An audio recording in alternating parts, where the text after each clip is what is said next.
Hi guys, this is third part of chemical reaction and equation. Second part में हम लोगों ने balancing सीखा और मैंने बहुत अच्छे से आपको उसमें बताया समझाया कि चीजें किस तरीके से होती हैं, किस तरीके से हमें बैलेंसिंग करनी चाहिए, क्या बेस्ट अप्रोच होता है। आज के इस पार्ट में हम देखेंगे type of reaction. So type of reaction में जो सबसे पहला रिएक्शन है वो है हमारा कॉम्बिनेशन रिएक्शन। मैंने क्या किया गाइस, हर रिएक्शन का एक अलग अलग पार्ट बना दिया क्योंकि मैं चाहता हूं कि हर रिएक्शन को आप एक एक सेपरेट सेपरेट वीडियो के थ्रू समझे, ताकि मैं आपको आसानी से ये बता सकूं कि भाई एग्जाम पॉइंट ऑफ व्यू से इंपॉर्टेंट क्वेश्चन क्या है, वन मार्कर क्वेश्चन क्या बन सकते हैं, डेफिनेशन क्या कहते हैं। क्योंकि क्या होता है, सेपरेट सेपरेट वीडियो देखेंगे तो आपकी कंटिन्यूटी भी बनी रहेगी और ज्यादा लॉन्ग वीडियो हो जाती है तो आपकी कंटिन्यूटी भी टूट जाती है। So let's move on a topic. तो सबसे पहला टाइप ऑफ रिएक्शन में जो रिएक्शन है वो है हमारा combination reaction. So definition read करते हैं। वो कह रहे हैं कि a reaction in which two or more reactant combine to form a single product. सबसे पहली बात, जो नाम है इसका कॉम्बिनेशन रिएक्शन, तो आप यहीं से समझ सकते हो कॉम्बिनेशन का क्या मतलब होता है। जब हमारे पास कुछ वैरायटी में चीजें हों और जब हम उसे कंबाइन करें, उन्हें जोड़ें, तो एक नया प्रोडक्ट मिल जाता है। वही चीज यहां पर भी है। अगर आपको ये डेफिनेशन याद नहीं हो सकती, आप इस तरीके से याद रख सकते हो। मान लो हमारे पास कुछ ए है, उसमें कुछ बी को हमने ऐड कर दिया तो हमारे पास ए बी आ समथिंग ऐसा।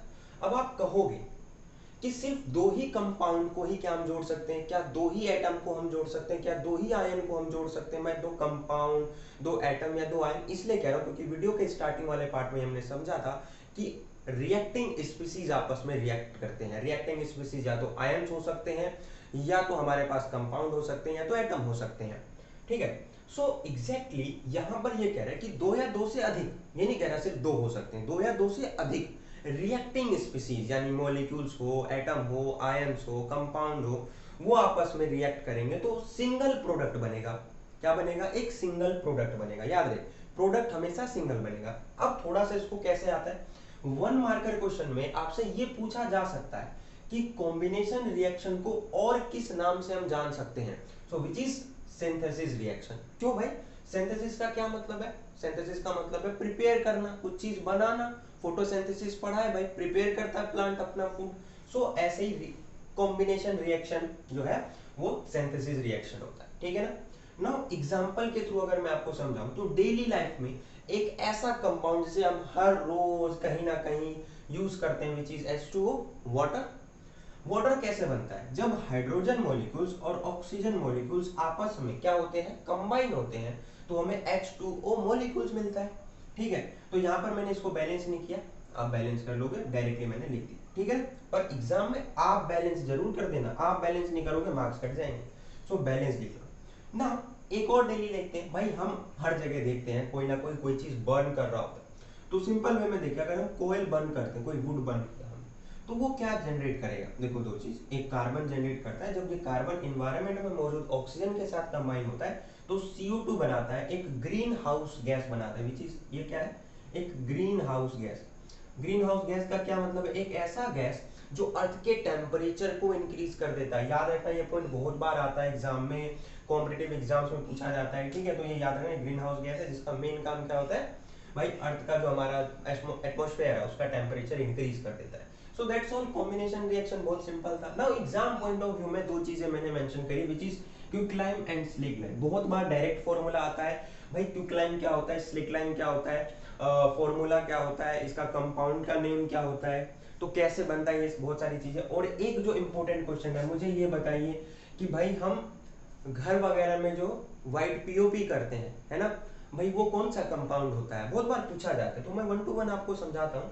देखिए, जब हमारा कैल्शियम होता है वो ऑक्सीजन के साथ रिएक्ट कर जाता है, तो calcium plus oxygen calcium oxide बनेगा बेसिक। तो कैल्शियम ऑक्साइड जब बना, अब ये कैल्शियम ऑक्साइड क्या करता है, जब वाटर के साथ रिएक्ट कर लेता है तो बनाता है कैल्शियम हाइड्रोक्साइड, CaOH2। क्या बनाता है? CaOH2।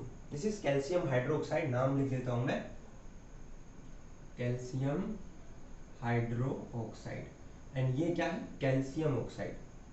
Calcium oxide. देखिए गाइस, क्या है ना, धीरे धीरे आपको पता चलेगा बहुत कुछ। 11 12th में जाओगे आपको पता चलेगा इन सब के फंडामेंटल्स। अभी जो है ना क्लास 10th में ये बेसिक आपको बताना चाहता है कि भाई आप देखो भाई, सोडियम हाइड्रोक्साइड, कैल्शियम हाइड्रोक्साइड, ये कंपाउंड होते हैं। ये कुछ है, इसमें कैल्शियम कुछ है, हाइड्रोजन कुछ है, ऑक्सीजन कुछ है, ये आपस में मिलके कंपाउंड बना रहे कैल्शियम हाइड्रोक्साइड। बाद में इनकी फंडामेंटल प्रॉपर्टीज आती है, चाहे आप ऑर्गेनिक में पढ़े, इनऑर्गेनिक में पढ़े, बहुत डीप है। तो अभी के लिए आपको सिर्फ फेमिलियर करवाना है, तो बेसिक आपको कह रहा है कि भाई रट लो रिएक्शन जो है ना, इस टाइम पे कुछ कंपाउंड्स रट लो, दिमाग में बिठा लो। बेसिक फंडामेंटल क्लास 10th में यही चीज है ना। देखो कैल्शियम ऑक्साइड है, इसको कहते हैं हम क्विकलाइम, या सिंपल लाइम भी लिखा सकता है, ठीक है, क्विकलाइम या लाइम। तो याद रखना क्विकलाइम का फॉर्मूला कैल्शियम ऑक्साइड है CO, और स्लिग लाइम का फॉर्मूला होता है कैल्शियम हाइड्रोक्साइड। नाउ ये जो है ये हमारा व्हाइट PPT है, ठीक है, ये प्लास्टर के लिए यूज किया जाता है। आपने देखा होगा जब हम घर वगैरह में पेंट वगैरह होता है उससे पहले POP करते हैं तो पाउडर फॉर्मेट में आता है, उसको पानी मिलाते हैं, एग्जैक्टली H2O मिलाते हैं, देन कैल्शियम हाइड्रोक्साइड बनता है, पेस्ट बनता है, फिर उसको हम दीवार पे लगा देते हैं, फिर क्या होता है, एक रिएक्शन हुआ है, तो कंप्लीट लिखना होता है। तो ये जो कैल्शियम हाइड्रोक्साइड है ये क्या करता है, अब ये इन्वायरमेंट में मौजूद CO2 के साथ रिएक्ट कर जाता है गाइस। अगर CO2 के साथ रिएक्ट करता है तो बनाता है calcium carbonate which is hard, ठीक है, एंड लास्ट में बन जाता है H2O। ओके, सो ये क्या है, ये हमारा कैल्शियम कार्बोनेट।